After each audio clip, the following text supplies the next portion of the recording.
Bismillahirrahmanirrahim. Assalamualaikum warahmatullahi wabarakatuh. Saya Riza Fadila Muhammad, saya koas bagian radiologi FK Unisula. Saya akan mempresentasikan tugas textbook reading saya tentang gambaran normal abdomen dan pelvis pada CT scan. Ya, jadi sebelum memasuki inti materi, saya akan menjelaskan terlebih dahulu tentang penggunaan kontras pada CT scan. Nah, jadi CT scan dapat dilakukan dengan pemberian atau tanpa pemberian kontras. Kontras yang dipakai adalah kontras yang mengandung iodin. Nah, untuk CT scan yang dilakukan dengan pemberian kontras ini disebut dengan enhance atau kontras enhance CT scan. Nah, di mana fungsi dari pemberian kontras sendiri itu adalah untuk dapat memberikan informasi atau nilai diagnosis nilai diagnosis tambahan untuk penyakit tertentu. Nah, tetapi penggunaan kontras sendiri itu dapat mengakibatkan efek samping dan juga reaksi-reaksi serius pada individu tertentu. Efek samping yang dimaksud adalah seperti mual, muntah, terus kemudian juga ada iritasi lokal pada lokasi penyuntikan dan juga gatal. Dan kemudian juga efek samping yang lain itu adalah akut tubular nekrosis, di mana ini bisa terjadi pada pasien-pasien dengan diabetes, dehidrasi, kemudian multiple myeloma yang di mana pada pasien tersebut itu juga diperburuk dengan adanya penurunan fungsi ginjal yang ditandai dengan nilai kreatinin yang lebih dari 1,5. Nah, ini adalah tabel tentang kapan harus menggunakan kontras dan kapan tidak menggunakan kontras, baik itu kontras intravena ataupun oral. Nah, untuk pada CT scan dada, pemberian kontras pada CT scan ini biasanya dilakukan pada pasien dengan pulmonary embolisme.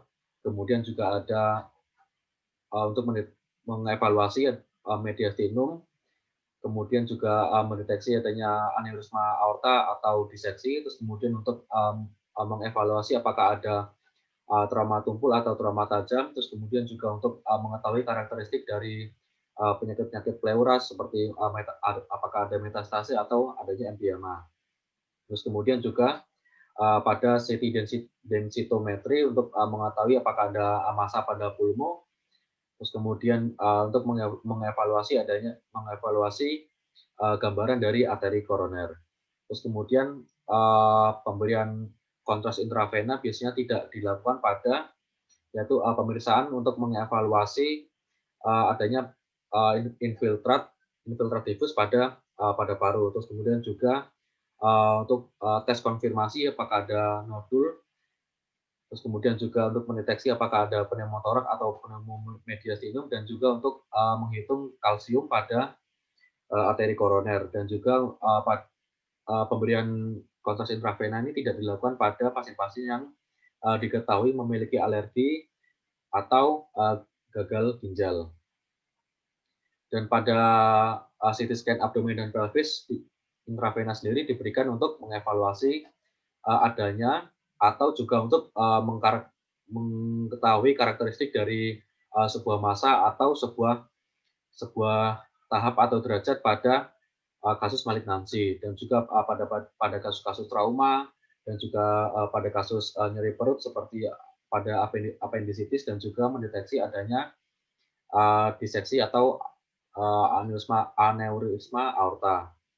Dan pemberian kontras intravena tidak dilakukan pada CT kolonografi kecuali derajatnya itu sudah kita curigai dengan kolonoskopi, dan juga untuk mencari adanya kalkulus pada uretra.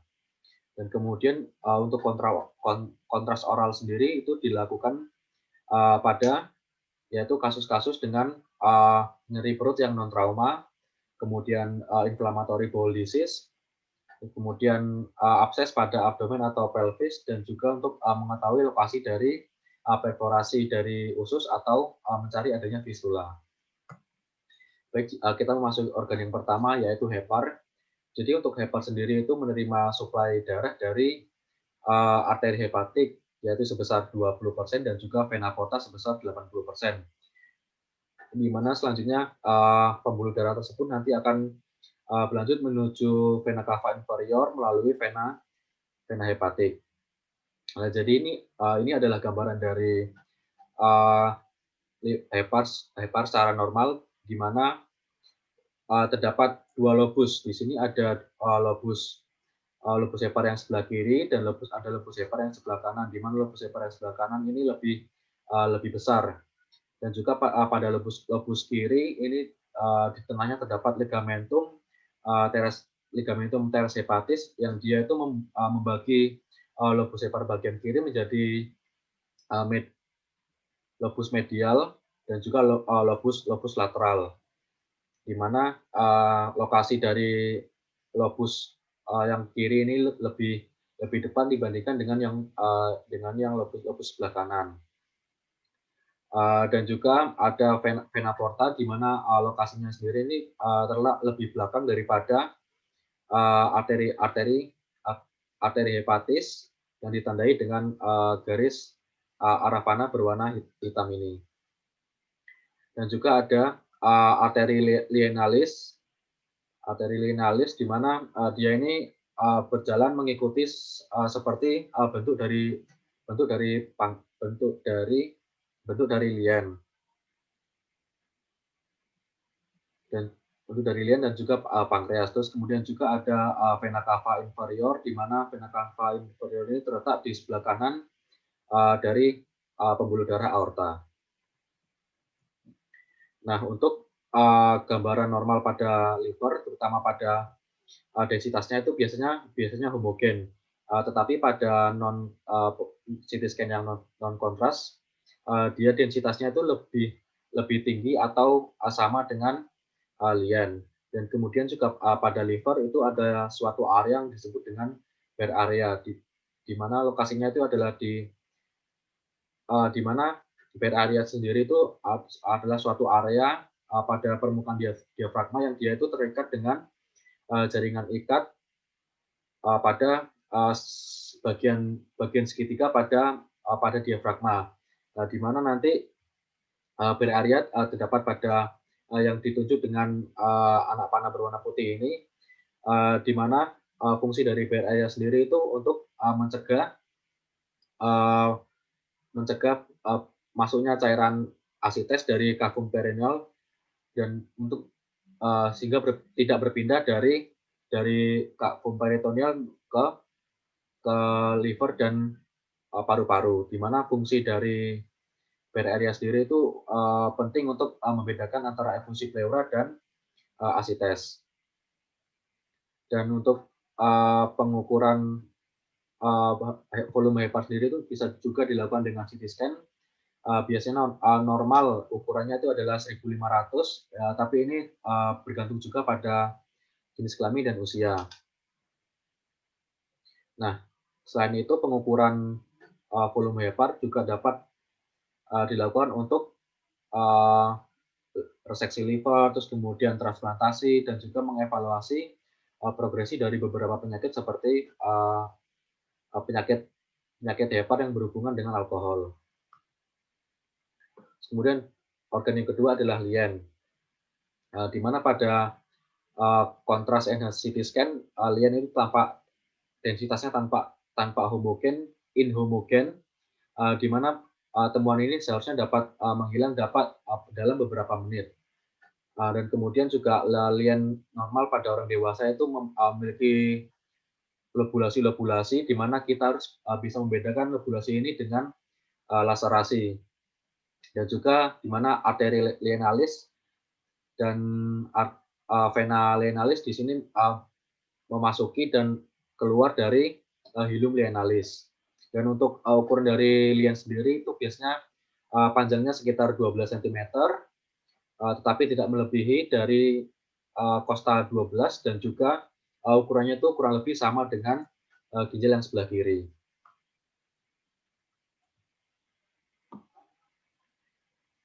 Kemudian pankreas. Untuk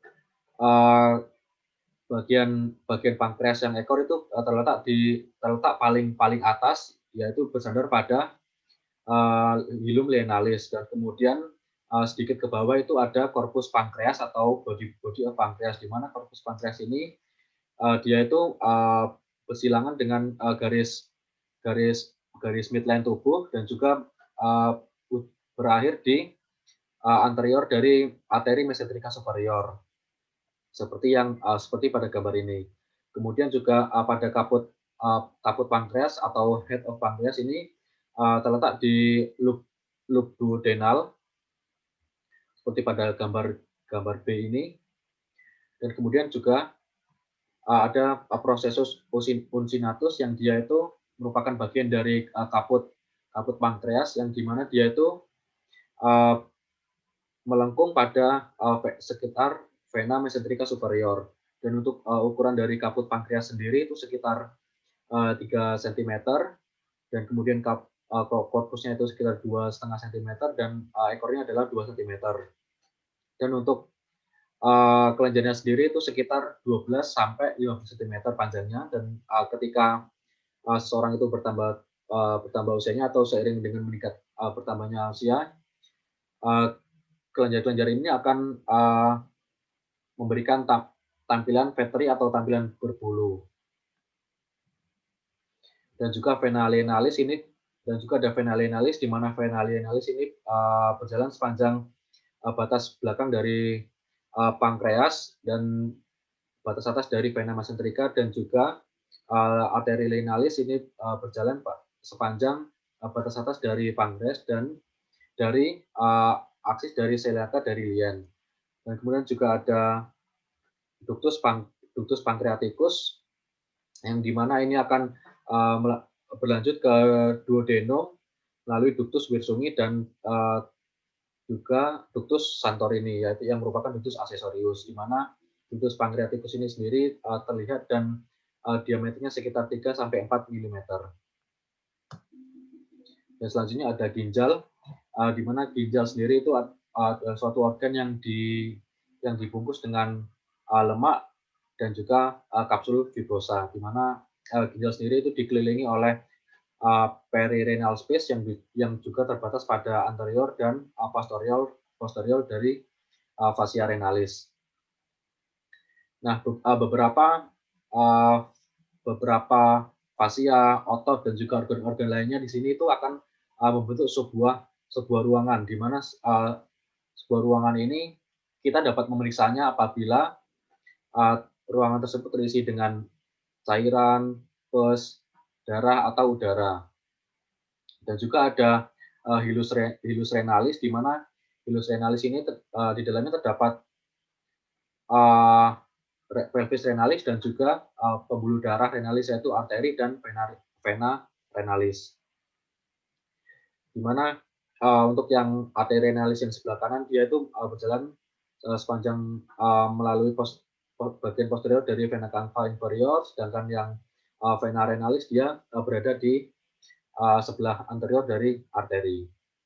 Dan kemudian untuk yang pol atas dari ginjal ini lebih belakang dari pol belakangnya, dan juga posisinya lebih medial dibandingkan dengan tulang belakang.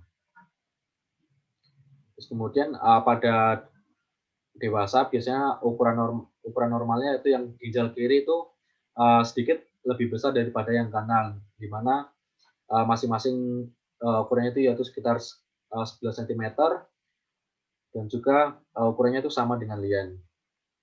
Dan pada gambar kita lihat di mana kedua lien ini, kedua renal atau kedua ginjal ini berada di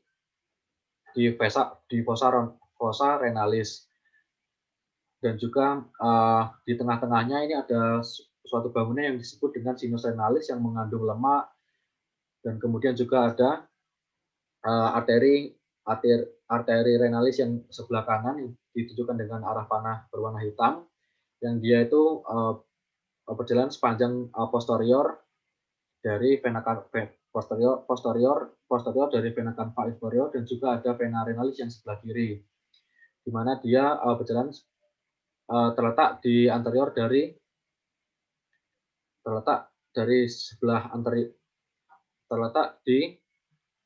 anterior dari arteri renalis yang sebelah kiri. Nah, oleh karena uh, kontras ini diekspresikan melalui ginjal, beberapa beberapa uh, pemeriksaan ginjal pada CT scan itu bisa dilakukan atau disebut dengan sebuah studi yang namanya disebut dengan multifasik studi. Nah, jadi ini ada 3 fase, yaitu yang pertama fase kortikomedular, ini terjadi sekitar 30 sampai 70 detik setelah injeksi dari kontrasnya, di mana kortikomedular fase ini berfungsi untuk memberikan gambaran antara outer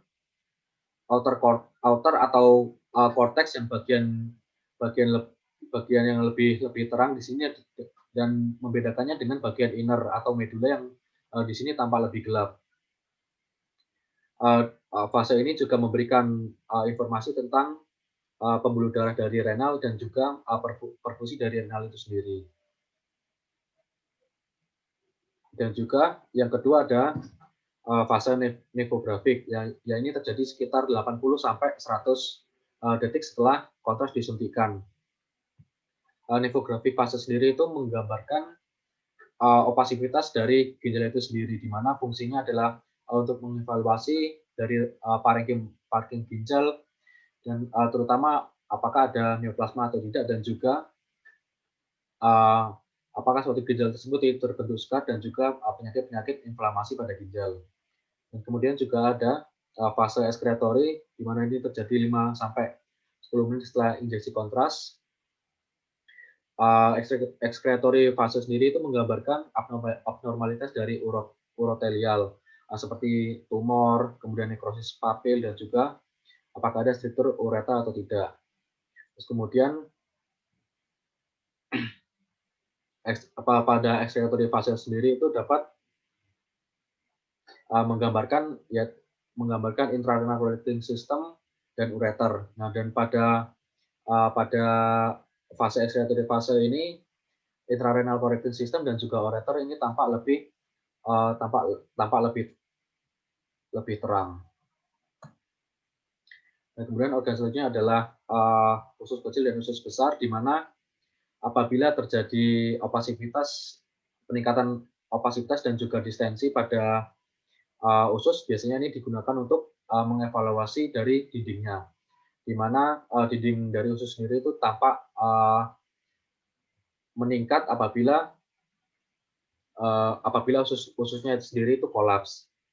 Dan untuk ukuran dari ususnya sendiri itu biasanya diameternya ada kurang dari 2,5 cm dengan diameter tebal dengan tebal dindingnya biasanya kurang dari 3 mm. Dan kemudian untuk masing-masing loop dari usus kecilnya itu biasanya saling berdekatan satu sama lain tergantung dari jumlah intraperitoneal fatnya. Dan kemudian juga ada kolon, di mana ukuran normalnya apabila tersistensi itu biasanya kurang dari 3 mm dan kurang dari 5 meter apabila kolonnya itu kolaps. Dan kemudian juga kita bisa mengidentifikasi dari sekum, di mana sekum sendiri itu bisa diketahui dengan adanya ileum terminal, dan kemudian juga kita bisa mengetahui letak dari kolon transversum dan kolon sigmoid, di mana lokasinya itu juga bergantung pada derajat dari redundansinya. Dan yang terakhir ini ada vesika urinary, di mana vesika urinary adalah suatu organ ekstraperitoneal yang di mana ruangan ekstraperitoneal sendiri itu akan berhubungan dengan ruangan retroperitoneal. Dan kubah dari beladinya sendiri itu dibungkus dengan bagian bawah dari peritoneal. Dan untuk lokasi pada laki-laki itu lebih atas dari di atasnya prostat dan di depannya rektum, sedangkan pada perempuan itu terletak di depannya vagina dan di bawah dan depannya dari uterus. Di mana ukuran dari vesika urinary itu sekitar kurang dari 5 milimeter, dan untuk vesika urinary sendiri itu lebih baik diperiksa saat terdistensi, baik baik itu dengan urin ataupun dengan kontras yang mengandung urin. Tetapi biasanya dinding dari vesika urinary ini lebih terlihat saat diberikan kontras intravena.